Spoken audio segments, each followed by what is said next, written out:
আসসালামু আলাইকুম প্রিয় দর্শক ও শ্রোতা, আপনারা দেখছেন ইউটিউব গ্রোথ বিডি চ্যানেল থেকে ঢাকা শহরের বিজয় সরণি রাস্তা দৃশ্য।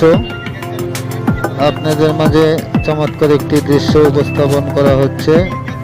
বিজয় সরণির এই রাস্তাটি দেখতে অনেক অপরূপ। রিক্সা মুক্ত, ভিক্ষুক মুক্ত এই রাস্তাটি আপনাদের মাঝে উপস্থাপন করা হলো।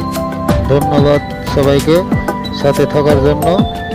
যদিও পুরোটি রাস্তার ভিডিও ধারণ করা হয়েছিল, তো একটু কাটিং করে 1 মিনিটের কম সময়ে এই ভিডিওটা শেষ করা হলো শর্ট ভিডিওর জন্য। এটা হলো পূর্ব প্রান্ত। আল্লাহ। আসসালামু আলাইকুম প্রিয় দর্শক ও শ্রোতা।